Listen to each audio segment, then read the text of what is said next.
Hello everyone, how are you all. Welcome to my YouTube channel target beard. Guys, आज हम बात करेंगे contemporary Indian education का। बहुत ही इंपॉर्टेंट टॉपिक है नेशनल पॉलिसी ऑफ एजुकेशन 1968। इससे पहले मैंने वीडियो बनाया था कोठारी कमीशन के ऊपर, जो कि 1966 में आया था। उसका लिंक मैं डिस्क्रिप्शन बॉक्स में दे दूँगी, आप चाहे तो जाके देख सकते हैं। कोठारी कमीशन भी बहुत इंपॉर्टेंट क्वेश्चन था, ये नेशनल पॉलिसी ऑफ एजुकेशन भी बहुत इंपॉर्टेंट क्वेश्चन है।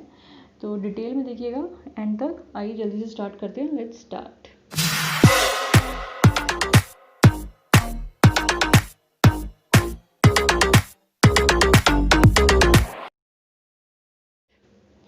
First of all, national policy of education, almost जो भी कोठारी कमीशन में कहा गया था सेम ही पॉइंट्स थे जो NP 1968 में कहे गए थे। सिर्फ कुछ पॉइंट्स हैं जो कि इसमें ऐड किए गए थे। उसमें सबसे मेन पॉइंट जो कहा गया था वो था कि सभी बच्चों को एजुकेशन मिलनी चाहिए irrespective of their caste, creed, sex and would have access to education. सभी बच्चों को हक है एजुकेशन प्राप्त करने का, फिर चाहे वो किसी भी जाति का हो, किसी भी जेंडर का हो, किसी भी कास्ट का हो, उनको हक है कि वो एजुकेशन प्राप्त कर सकें। देख लेते हैं एक बार। Based on the report and recommendations of the Kothari commission, the government of prime minister Indira Gandhi ji के टाइम पे आई थी ये। फर्स्ट नेशनल पॉलिसी थी हमारी on education in 1968. This policy had called for a national school system which meant that all students irrespective of caste, creed and sex would have access to education. ठीक है, simple सी बात है। इसके बाद देख लेते हैं मेन फीचर्स ऑफ NP क्या है। सबसे पहला और मेन जो पॉइंट इसमें उठाया गया था, free and compulsory education. In this, great efforts were put to give free and compulsory education to all children up to the age of 14. Suitable programs were developed to ensure that every child who enrolled in school should successfully complete the prescribed course. ये कहा गया था कि 14 years तक बच्चों को हक है कि वो फ्री एजुकेशन प्राप्त कर सकें irrespective of their cast, religion, जो भी है, जेंडर। उनको हक है कि वो फ्री एजुकेशन पा सकें। और ये इंश्योर किया गया था कि जो भी बच्चे स्कूल में एडमिशन ले रहे हैं तो वो अपने कोर्स, अपना टर्म ख़त्म होने के बाद ही स्कूल से बाहर जाएं। कुछ होता है कि आप 1 साल किया या कुछ टाइम किया फिर आप ड्रॉप आउट कर देते हैं, जो कि नहीं होना चाहिए। नेक्स्ट पॉइंट आ जाता है इसमें status, amendments and education of teachers. Teachers के ऊपर काफ़ी ध्यान गया था। उनकी एजुकेशन, उनका जो भी क्वालिफिकेशन है, उनका जो सैलरी स्ट्रक्चर है, उस पर काफ़ी ध्यान देने को बोला गया था। More emphasis were given on the qualification and training of teachers. Better amendments and service conditions should be appropriate and satisfactory. Teachers के लिए जो सर्विस कंडीशंस हैं, जो हमारा पे स्केल है, वो अच्छा होना चाहिए, तभी अच्छे टीचर्स उस प्रोफेशन की तरफ जाएंगे। अब तो वैसे काफ़ी अच्छा है, आप अगर देखेंगे गवर्नमेंट स्कूल्स का पे स्ट्रक्चर भी काफ़ी अच्छा है। तो मोस्टली काफ़ी बच्चे कोशिश करते हैं टीचिंग लाइन में जाने के लिए। तो उस टाइम पे ये बात कही गई थी 1968 में कि पे स्केल अच्छा होना चाहिए टीचर्स का। Development of languages, use of regional language at the university level also.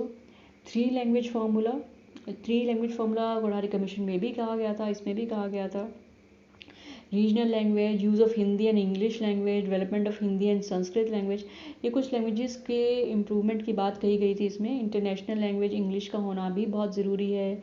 Regional language का आपका यूनिवर्सिटी लेवल तक होना ज़रूरी है, ताकि जो बच्चे रीजनल लैंग्वेज में अपनी ग्रेजुएशन प्राप्त करना चाहते हैं तो इसका भी प्रावधान होना चाहिए। नेक्स्ट देख लेते हैं equalisation of education opportunities. Strenuous efforts should be made to equalize educational opportunity. Corrected and good educational facilities should be provided in rural and other backward areas. कोशिश की गई थी कि सबको बराबर की एजुकेशन मिल सके, फिर चाहे वो किसी भी एरिया का हो, किसी बैकवर्ड एरिया का हो, किसी विलेज का हो, टाउन का हो, जो भी एजुकेशन है वो बराबर होनी चाहिए हर एक बच्चे के लिए। Promote social connection and national integration in the common school system as recommended by the education commission.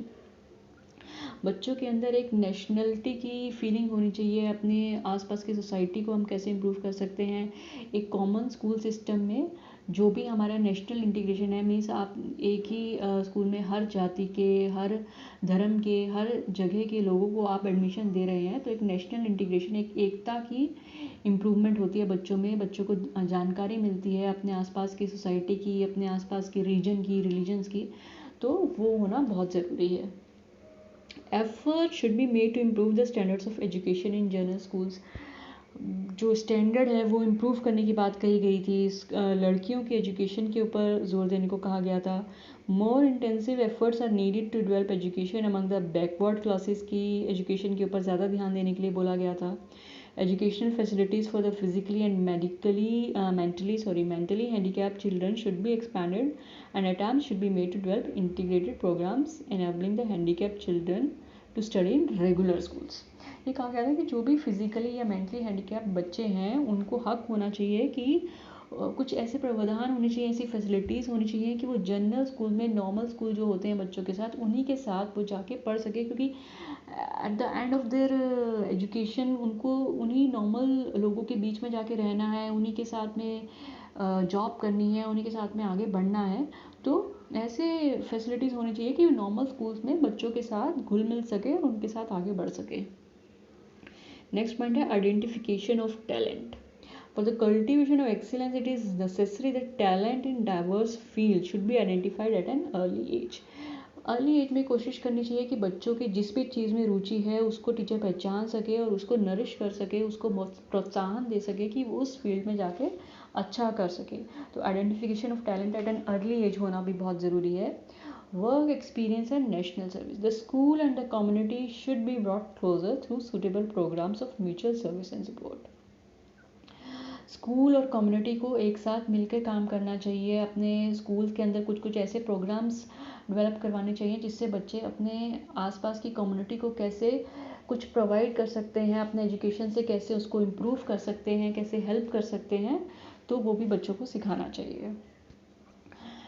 Science education and research के ऊपर ध्यान देने के लिए बोला गया था। ये सब बातें कोठारी कमीशन में भी कही गई थी, तो इस चीज़ इनमें भी इन्हीं चीज़ों को, मोस्टली उन्हीं चीज़ों को रिपीट किया गया था। साइंस एजुकेशन एंड रिसर्च के ऊपर बात कही गई थी। With a view to accelerating growth of the national economy, science education and research should receive high priority. Science and mathematics should be an integral part of general education till the end of the school stage.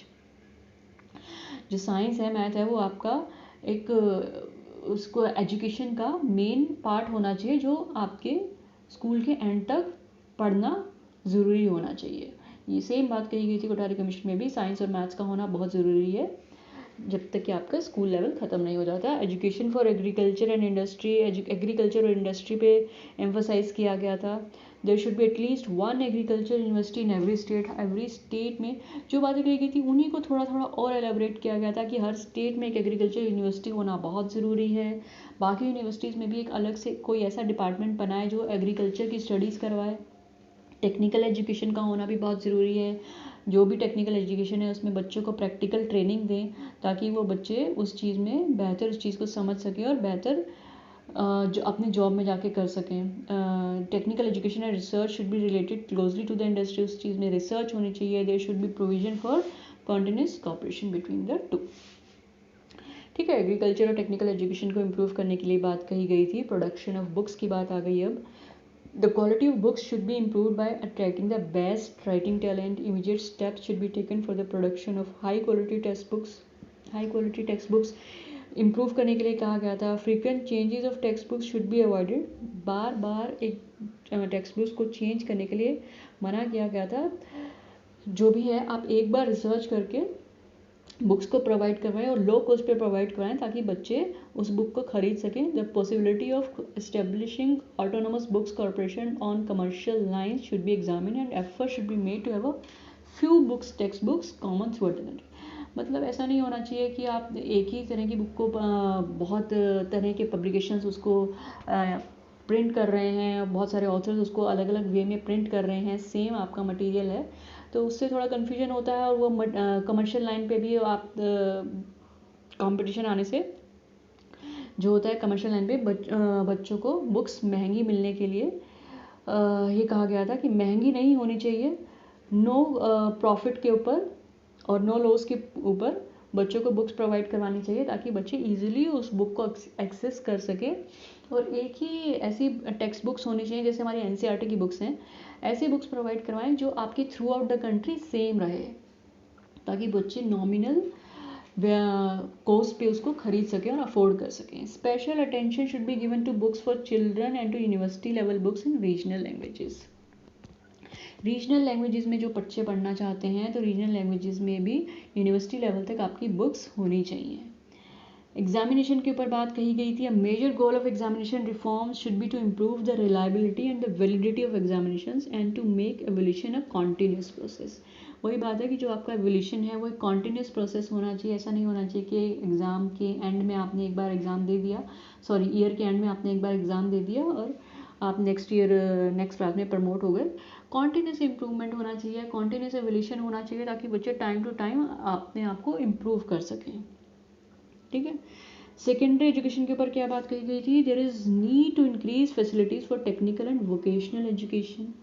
Provision of facilities for secondary and vocational education should conform broadly to requirement of the development. वही है कि अगर आपको अपनी economy को increase करना है, अपने देश की डेवलपमेंट को इंक्रीज़ करना है, आगे बढ़ना है, जीडीपी को बढ़ाना है, तो उसके लिए दो चीज़ें बहुत ज़रूरी हैं कि हमने टेक्निकल और वोकेशनल एजुकेशन के ऊपर ध्यान देना है ताकि बच्चा जिस फील्ड में अच्छा है उस फील्ड में बेहतर कर सके, अर्ली एज पे अपने आप को पहचान सके कहाँ पर जाना है, और उस फील्ड में ऐसे ऐसे कोर्सेज़ हों, ऐसे वोकेशनल कोर्सेज़ हों कि बच्चे किसी पर्टिकुलर फील्ड में अपनी मास्टरी हासिल कर सकें।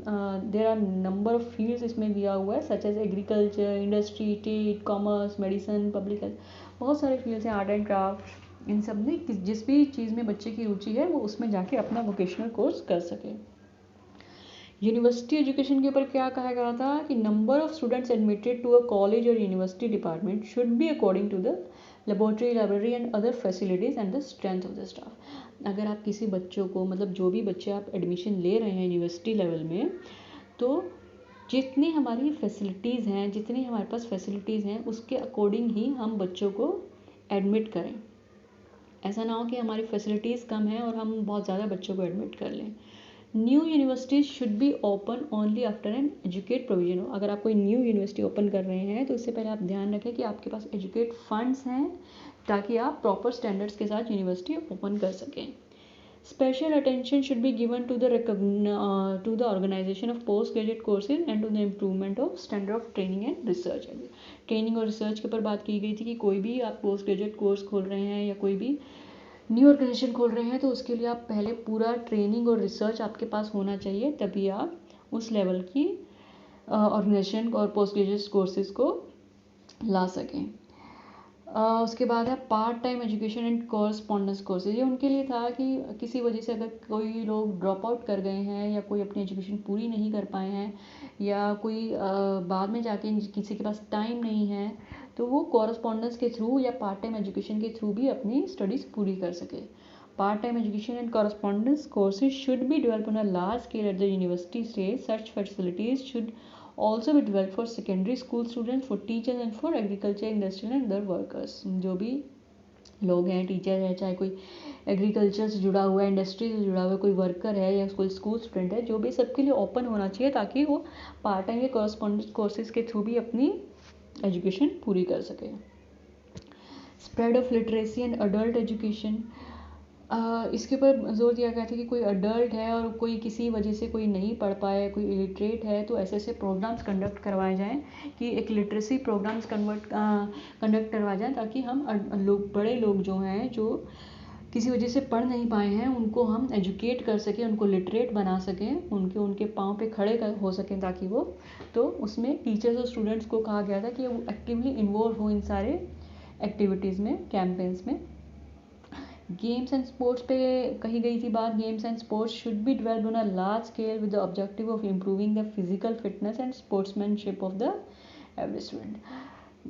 बड़े लेवल पर उनको डेवलप करने के लिए बात कही गई थी स्कूल में कि फिजिकल फिटनेस और बच्चों की स्पोर्ट्समैनशिप को ध्यान में रखते हुए इन चीज़ों पर ध्यान देने के लिए कहा गया था ताकि बच्चे अपनी इस फील्ड में किसी की रुचि है तो उसमें एक्सेल कर सकें। एजुकेशन ऑफ माइनॉरिटीज़ के लिए बात कही गई थी कि कोई माइनॉरिटी से बिलोंग करता है तो उनको ऊपर उठाने के लिए, उनके राइट्स को प्रोटेक्ट करने के लिए उनको एजुकेशन प्रोवाइड कराई जा सके।